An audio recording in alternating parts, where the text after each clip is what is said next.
Welcome to Telangana State Board of Intermediate Education Digital Classes for Vocational Courses.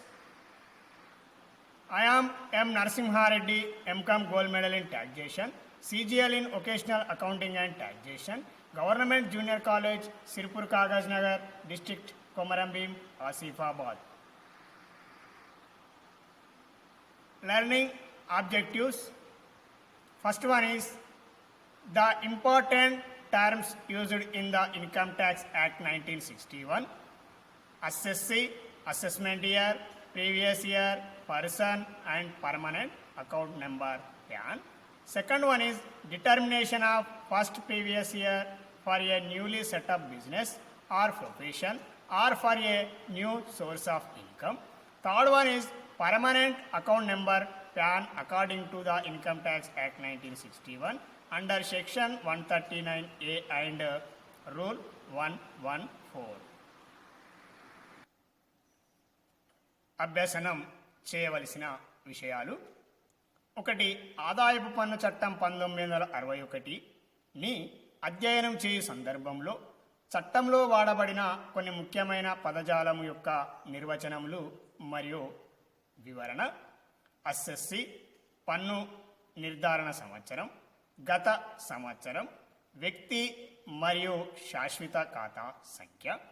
రెండవది, నూతనంగా ప్రారంభించబడిన వ్యాపార సంస్థలకు లేదా వృత్తికి నూతన ఆదాయ వనరునకు మొదటి గత సంవత్సరం. మూడవది, శాశ్వత ఖాతా సంఖ్య సెక్షన్ 139A ఆదాయపు పన్ను చట్టం 1961 సెక్షన్ 139A మరియు నిబంధనలు 114 ప్రకారం. తెలుగు మీడియం పన్ను విధింపు యూనిట్ 2 మూల భావనలు పార్ట్ బి డిజిటల్ క్లాస్. గత సంవత్సరం previous year part A class నందు గత సంవత్సరం గురించి తెలుసుకొని ఉన్నాం. అదేవిధంగా ఇప్పుడు నూతనంగా ప్రారంభించబడినటువంటి వ్యాపారాలకు కానీ లేదా వృత్తి నుండి ఆర్జించినటువంటి ఆదాయాలకు కానీ లేదా మరే ఇతరమైనటువంటి ఆదాయ వనరులు కనుక నూతనంగా ప్రారంభించినటువంటి వాటిని మనం ఈరోజు ఈ క్లాస్లో చర్చించబోతున్నాం. మూడవది గత సంవత్సరంకు సంబంధించినటువంటి అంశం. గత సంవత్సరం ఆదాయపు పన్ను చట్టం 1961 సెక్షన్ 3 ప్రకారం గత సంవత్సరం అనగా ప్రస్తుత పన్ను నిర్ధారణ సంవత్సరంకు తక్షణమే గడిచిపోయిన ఆర్థిక సంవత్సరం. దీనినే ఆదాయపు సంవత్సరంగా లేదా ఖాతాల నిర్వహణ సంవత్సరంగా వ్యవహరిస్తురు. ఇది ప్రతి సంవత్సరం 1 ఏప్రిల్తో ప్రారంభమై తదుపరి వచ్చు సంవత్సరం 31 మార్చితో అంతమగు 12 నెలల కాల వ్యవధి. ప్రస్తుత పన్ను నిర్ధారణ సంవత్సరం 2020-21 గత సంవత్సరం 2019-2020 అగును. ఇది 1 ఏప్రిల్ 2019తో ప్రారంభమై 31 మార్చ్ 2020తో అంతమగును.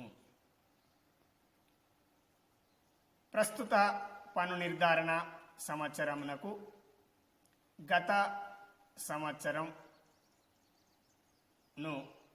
పరిశీలించినట్టయితే ఇక ప్రస్తుత పన్ను నిర్ధారణ సంవత్సరం యొక్క కాలం 12 నెలల కాలం అనేది 1/4/2020 నుండి 31/3/2021 వరకు గలదు. అదేవిధంగా ప్రస్తుత పన్ను నిర్ధారణ సంవత్సరానికి గత సంవత్సరం 1/4/2019 నుండి 31/3/2020 అగును. అనగా 1/4/2019 నుండి 31/3/2020 మధ్య కాలంలో సంపాదించినటువంటి ఆదాయం పైన పన్ను చెల్లింపుదారుడు తదుపరి వచ్చేటువంటి సంవత్సరమైనటువంటి 1/4/2020 నుండి 31/3/2021 సంవత్సర కాలంలో పన్నును నిర్ధారించి లెక్కించి చెల్లించవలసినటువంటి బాధ్యతను కలిగి ఉండును. అంటే ఆర్జించేటువంటి సంవత్సరం గత సంవత్సరం కాగా పన్నును నిర్ధారించేటటువంటి సంవత్సరం ఏదైతే ఉందో ఆ సంవత్సరం తదుపరి వచ్చే అటువంటి సంవత్సరంలో మనం పన్నును లెక్కించవలసి ఉంటుంది. అదేవిధంగా నూతనంగా ప్రారంభించబడిన వ్యాపార సంస్థలకు లేదా వృత్తికి లేదా నూతన ఆదాయ వనరునకు మొదటి గత సంవత్సరంను నిర్ధారించుట.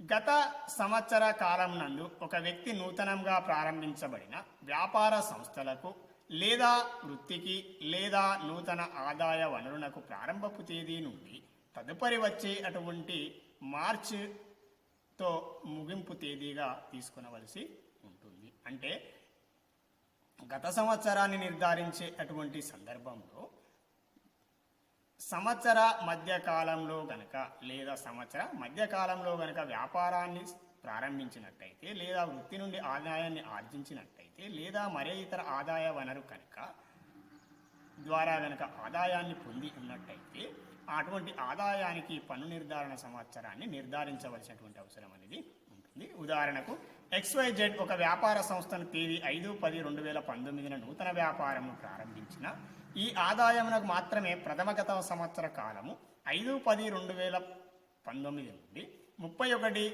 మార్చి 2020గా పరిగణించబడును. అంటే అతను XYZ వ్యాపార సంస్థను 5/10/2019లో ప్రారంభించడం అనేది జరిగింది కాబట్టి ఆ 2019 5వ తారీఖు 10వ నెల నుండి ఆర్జించినటువంటి ఆదాయం ఏదైతే ఉందో ఆ ఆదాయాన్ని మనకు గత సంవత్సర కాలంగా 31/3/2020 లోపుగా మనం గుర్తించడం అనేది జరుగుతుంది. అంటే 5/10/2019 నుండి ఆర్జించినటువంటి ఆదాయం అదేవిధంగా 31/3/2020 వరకు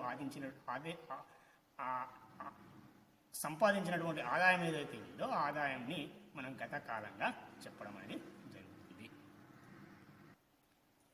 నూతనగా ప్రారంభించబడిన వ్యాపార సంస్థలకు లేదా వృత్తికి లేదా నూతన ఆదాయ వనరునకు మొదటి గత సంవత్సరముకు సంబంధించిన కొన్ని ముఖ్య అంశములు. ఒకటవది, ఒక వ్యక్తి తన జీవితములో ప్రప్రథమంగా ఆదాయపు పన్ను చెల్లించే బాధ్యత కలిగి ఉన్నప్పుడు అతని గత సంవత్సర కాలము అతను మొట్టమొదటిసారిగా ఆదాయంను స్వీకరించిన తేదీ నుండి తదుపరి వచ్చు 31 మార్చి వరకు అగును.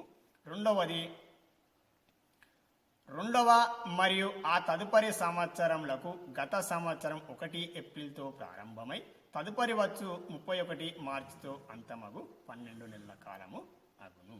మూడవది, ఆదాయముల యొక్క మూలంలో మార్పు లేనప్పుడు గత సంవత్సరం తదుపరి వచ్చు 31 మార్చి వరకు అగును.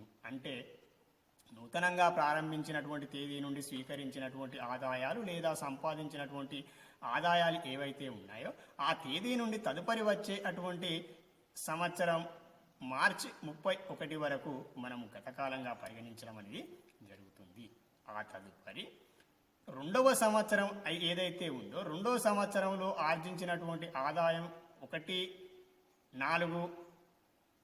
ఏప్రిల్ నుండి అదేవిధంగా తదుపరి వచ్చే అటువంటి సంవత్సరం 31 మార్చి వరకు మనము పరిగణించవలసి ఉంటుంది. అదేవిధంగా ఆదాయ వనరులలో కానీ ఆదాయ మూలములలో కానీ ఎటువంటి మార్పు లేనట్టయితే ఆ లేనటువంటి మార్పునకు సాధారణంగా 1/4తో ప్రారంభమయ్యేటువంటి సంవత్సరం నుండి అదేవిధంగా తదుపరి వచ్చేటువంటి సంవత్సరం 31 మార్చితో అంతమగు కాలం నందు దానిని గత సంవత్సరంగా మనము పరిగణించడం అనేది జరుగుతుంది. ఇంకా ఇల్లుస్ట్రేషన్ 1, నూతనంగా ప్రారంభించినటువంటి వ్యాపారాలకు కానీ లేదా నూతనంగా వృత్తి ద్వారా ఆర్జించిన ఆదాయాలకు కానీ లేదా మరే ఇతరమైనటువంటి ఆదాయ వనరులకు సంబంధించినటువంటి నూతన గత సంవత్సరం గురించి ఇల్లుస్ట్రేషన్ 1. 2019-2020 పన్ను నిర్ధారణ సంవత్సరానికి సంబంధించిన మొదటి గత సంవత్సరంను ఈ దిగువ వాటికి తెలియచేయము. 1. శ్రీ శ్రీకాంత్ 15/7/2019 కంప్యూటర్ వ్యాపారంను ప్రారంభించెను. 2. శ్రీ GS రెడ్డి ఒక లిమిటెడ్ కంపెనీలో 1/10/2019 అంతర్గత ఆడిటర్గా నియమించబడెను. 3. శ్రీ RD బర్మన్ 1/4/2019 ఒక నూతన గృహమును కొనుగోలు చేసి ప్రతి మాసమునకు రూపాయలు 5,000 చొప్పున అద్దెకు ఇచ్చెను. 4వది, శ్రీ విష్ణువర్ధన్ 1/4/2019 ఒక నూతన గృహమును కొనుగోలు చేసి ప్రతి మాసమునకు రూపాయలు 6,000 చొప్పున అద్దెకు ఇచ్చెను. 5వది, శ్రీ వై.జె. రాణి ఉపాధ్యాయురాలుగా పనిచేయుచున్నది. ఆవిడ సొంత గృహంలో నివసించుచు మరియు 15/5/2019 అద్దెకిచ్చుటకై ఒక గృహమును కొనుగోలు చేసెను. అంటే ఈ వివిధ ఈ అంశంలలో ఉన్నటువంటి అసెస్సీలు నూతనంగా వ్యాపారంను ప్రారంభించి లేదా నూతన ఆదాయ వనరు ద్వారా కనుక ఆదాయాన్ని ఆర్జించినట్టయితే ఆర్జించినటువంటి ఆదాయానికి మనం గత కాలాన్ని నిర్ధారించవలసినటువంటి అవసరం అనేది ఉంటుంది. గత కాలాన్ని నిర్ధారించిన తదుపరి మాత్రమే ఆ తదుపరి వచ్చేటువంటి సంవత్సరమైనటువంటి పన్ను నిర్ధారణ సంవత్సరంలో పన్నును లెక్కించడం అనేది జరుగుతుంది. సొల్యూషన్, సమాధానం. ప్రస్తుత పన్ను నిర్ధారణ సంవత్సరం 2020-21 క్రమ సంఖ్య, అసెస్సీ యొక్క పేరు, నూతన ఆదాయ వనరు ఆదాయం స్వీకరించిన తేదీ, గత సంవత్సర కాలము నిర్ణయించుట. 1. శ్రీ శ్రీకాంత్ 15/7/2019 ఆదాయాన్ని స్వీకరించడం అనేది జరిగింది లేదా వ్యాపారాన్ని ప్రారంభించడం అనేది జరిగింది. కావున అతడు ఆర్జించినటువంటి ఆదాయానికి గత కాలాన్ని నిర్ధారించేటువంటి సందర్భంలో గత సంవత్సర కాలం 15/7/2019 నుండి తదుపరి వచ్చేటువంటి సంవత్సరం అయినటువంటి 31 మార్చి 2020 అగును. అదేవిధంగా శ్రీ జిఎస్ రెడ్డి 1/10/2019 నుండి అతనికి తదుపరి వచ్చేటువంటి సంవత్సరం అయినటువంటి 31 మార్చి 2020 గత సంవత్సరము అగును. 3వది, శ్రీ ఆర్.డి. బర్మన్ 1/4/2019 నుండి అదేవిధంగా తదుపరి వచ్చేటువంటి సంవత్సరం 31/3/2020 ఏదైతే ఉందో ఆ 2020 గత సంవత్సర కాలము అగును. అదేవిధంగా శ్రీ విష్ణువర్ధన్ 1/1/2020 ఆదాయాన్ని ఆర్జించిన తేదీ కావున ఆ ఆదాయాన్ని ఆర్జించిన తేదీ 1/1/2020 నుండి తదుపరి వచ్చే సంవత్సరం ఏదైతే ఉందో ఆ సంవత్సరం 31/3/2020 సంవత్సరం లోపు గల కాలంలో ఆర్జించిన ఆదాయంపై అతనికి గత కాలము అగును. అదేవిధంగా శ్రీమతి వై.జె. రాణి గారు 15/5/2019 ఒక అద్దె గృహమును కొనుగోలు చేసి అద్దెకి ఇవ్వడం ద్వారా ఆదాయాన్ని ఆర్జించే అటువంటి వనరును కలిగి ఉన్నది కావున ఆవిడకు అద్దె ద్వారా వచ్చినటువంటి ఆదాయానికి సంబంధించి 15/5/2019 నుండి 31/3/2020 సంవత్సరం వరకు గల కాలాన్ని మనము గత కాలంగా చెప్పడం అనేది జరుగుతుంది. అదేవిధంగా మొదటి పాయింట్కి వచ్చినట్టయితే శ్రీ శ్రీకాంత్ 15వ తారీఖు 7వ నెల 2019 రోజున కంప్యూటర్ యొక్క వ్యాపారాన్ని ప్రారంభించడం అనేది జరిగింది కాబట్టి ఆ కంప్యూటర్ వ్యాపారం ప్రారంభించిన తేదీ 15/7/2019 నుండి 31 మార్చి 2020 సంవత్సరం ఉన్నటువంటి మధ్యకాలం ఏదైతే ఉందో ఆ మధ్యకాలాన్నే శ్రీ శ్రీకాంత్ యొక్క గత సంవత్సరంగా మనం పేర్కొనడం అనేది జరుగుతుంది. అదేవిధంగా జిఎస్ రెడ్డి ఒక కంపెనీలో 1/10/2019 ఆడిటర్గా నియమితుడు కావడం అనేది జరిగింది. కావున ఆడిటర్గా నియమితుడైనటువంటి శ్రీ జిఎస్ రెడ్డి వారికి పారితోషికాన్ని స్వీకరించేటువంటి అవకాశం ఉంది. కావున వారికి వృత్తి నుండి ఆదాయాన్ని ఆర్జిస్తున్నారు కాబట్టి వారి యొక్క గత సంవత్సర కాలం అనేది 1/10/2019 నుండి మరియు 31/3/2020 మధ్య కాలంలో ఆర్జించిన ఆదాయం ఏదైతే ఉందో ఆ ఆర్జించినటువంటి ఆదాయానికి లేదా సంపాదించినటువంటి ఆదాయానికి గత సంవత్సర కాలము అగును. అదేవిధంగా శ్రీ ఆర్.డి. బర్మన్ గారు 1/4/2019 ఒక నూతన గృహాన్ని కొనుగోలు చేసి అతను అద్దెకు ఇవ్వడం ద్వారా గృహ ఆస్తి నుండి ఆదాయాన్ని స్వీకరించుచున్నాడు. కావున అతనికి గత సంవత్సర కాలంలో నిర్ధారించవలసినటువంటి సందర్భంలో అతనుకి సంబంధించినటువంటి గత సంవత్సర కాలం 1/4/2019 నుండి 31/3/2020 అగును. అంటే శ్రీ ఆర్డి బర్మన్ గారు 1/4/2019 నుండి గృహ ఆస్తి నుండి స్వీకరించినటువంటి ఆదాయానికి గత సంవత్సరము 31/3/2020 అగును. అంటే 1/4/2019 నుండి 31/3/2020 మధ్య కాలంలో ఆర్జించినటువంటి ఆదాయానికి గత సంవత్సరం అగును.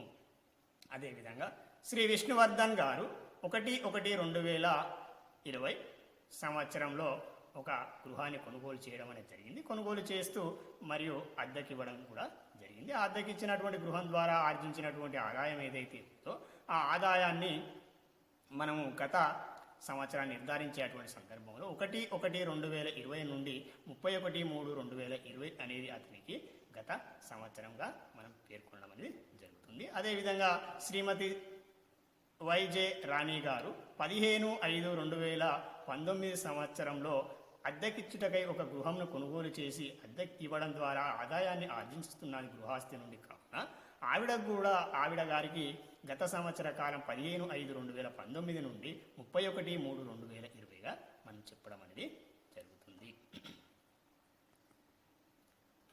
Taxation 1, Unit 2, Basic Concepts, Part B, Digital Class for English Medium. Previous year, according to the Income Tax Act 1961, Section 3, previous year, Section 3. Previous year is the preceding 12 months period to the relevant assessment year. It starts on 1st April and ends on 31st March next year. It is also known as accounting year or income year. Relevant previous year for the current assessment year 2020-21 is 2019 and 2020. Current assessment year starts on 1st April 2019 and ends on 31st March 2020. Once again, previous year Section 3 according to the Income Tax Act 1961. Section 3, previous year is the preceding 12 months period to the relevant assessment year. It starts on 1st April and ends on 31st March next year. It is also known as accounting year or income year. Relevant previous year for current assessment year 2020-21 is 2019 and 20.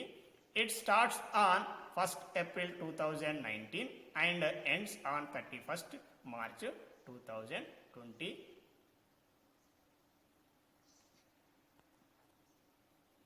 Here, relevant previous year for the current assessment year 2020-21. Previous year is 2019 and 20.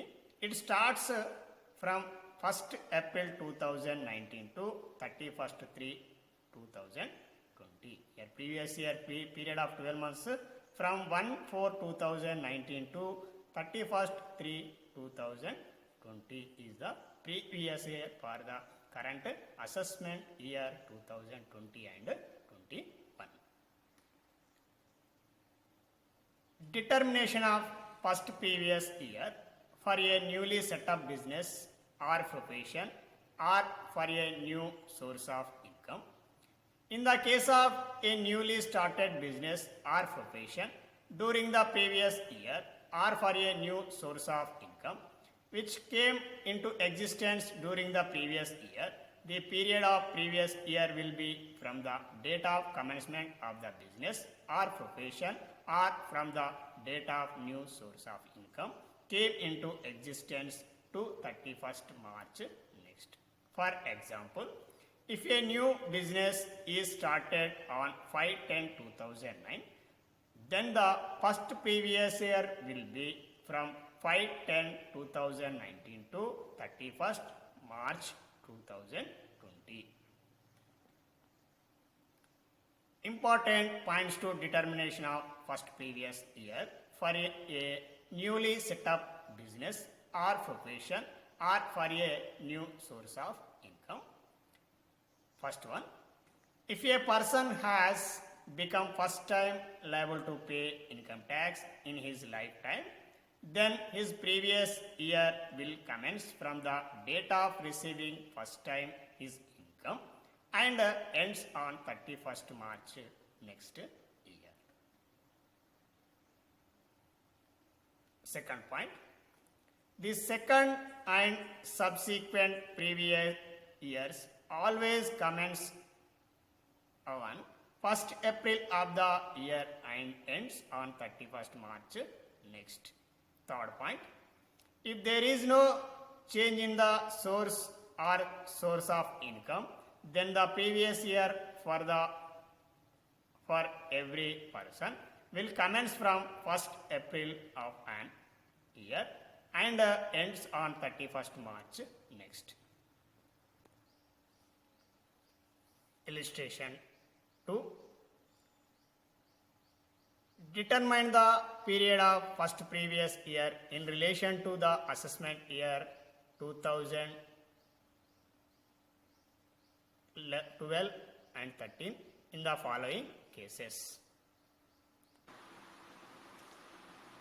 First point, Mr. Srikanth started a computer business on 15/7/2019. Second point, Mr. G.S. Reddy was appointed as internal auditor in a limited company on 1/10/2019.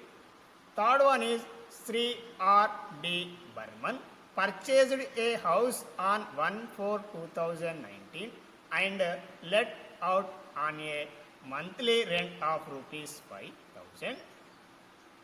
Fourth point, Sri Vishnuvardhan purchased a house on 1/4/2020 and let out a monthly rent of rupees 6,000. Fifth point, Srimati Y.J. Rani, presently working as a lecturer and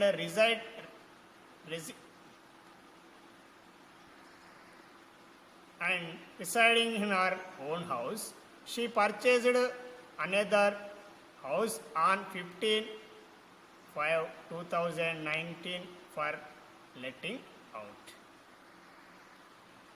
In this problem, first point, Mr. Srikanth started a computer business and G.S. Reddy was appointed as internal auditor. Third one, Sri R.D. Burman purchased a house for let out. Fourth point, Sri Vishnuvardhan is also purchased a house on 1/1/2020 and let out on a monthly rent of rupees 6,000. And also Srimati Y.J. Rani also purchased a house for letting out purpose. Solution to assessment year 2020-21. Determination of previous year period for the current assessment year 2020 and 21. Name of the assessee. First one is serial number. Name of the assessee. Date of new period of source of income. Period of previous year. First point, Mr. Srikanth 15/7/2019, 15/7/2019. He started business on 15/7/2019. So, his period of previous year time is from 15/7/2019 to 31st March 2020. Second point, Sri G.S. Reddy appointed as an internal auditor in a company on 1/10/2019. So, his period of previous year is from 1/10/2019 to 31st March 2020. Third point, Sri R.D. Burman purchased a house for let-outing purpose on 1/4/2019. So, he is receiving rent from house property. So, his previous year period is 1/4/2019 to 31st/3/2020. Fourth point, Sri Vishnuvardhan is also purchased a house on 1/1/2020. So, his previous year period from 1/1/2020 to 31st March 2020. Fifth one and last one, Srimati Y.J. Rani purchased a house on 15/5/2019. So, period of previous year is from 15/5/2019 to 31st March 2020.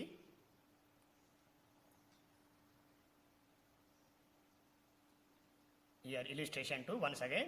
Determine the period of first previous year is relation to the assessment year 2012, 13 in the following cases. First point, Mr. Srikanth started a computer business on 15/7/2019. So, his period is previous year period is starts from the 15/7/2019 and ends on 31st March 2020. Then second point, Mr. G.S. Reddy was appointed as internal auditor in a limited company on 1/10/2019. So, he is earning income from profession, appointed as a internal auditor in a limited company. So, his previous year period starts from 1/10/2019 and ends on the next 31st March 2020. Sri R.D. Burman purchased a house on 1/4/2019 and let out a monthly rent of ₹5,000. So, he is receiving income from house property. So, Sri R.D. Burman previous year he starts from 1/4/2019 and ends on 31st March 2020. Fourth point, Sri Vishnuvardhan purchased a house on 1/1/2020 and let out on a monthly rent of ₹6,000. So, Vishnuvardhan is also purchased a house on 1/1/2020 and is also receiving remuneration from income from house property. So, his previous year period is starts from 1/1/2020 and ends on 31st March 2020. Next, fifth one, Srimati Y.J. Rani presently working as a lecturer and residing in her own house. She purchased another house on 15/5/2019 for letting out. So, she is also receiving income from house property. So, her previous year period is 15/5/2019 to 31st March 2020 is the previous year period. Solution 2. For the current assessment year 2020-21, previous year period of previous year for the current assessment year 2020-21 as follows. First one, Mr. Srikanth period of previous year for the current assessment year 2020-21 is 15/7/2019 to 31st/3/2020. Second, G.S. Reddy's period of previous year for the current assessment year 2020-21 is from 1/10/2019 to 31st/3/2020. Sri R.D. Burman, 1/4/2019 to 31/3/2020, and Sri Vishnuvardhan, 1/1/2020 to 31st March 2020. Fifth one, Srimati Y.J. Rani, 15/5/2019 to 31st/3/2020 is the period of previous year. Thank you.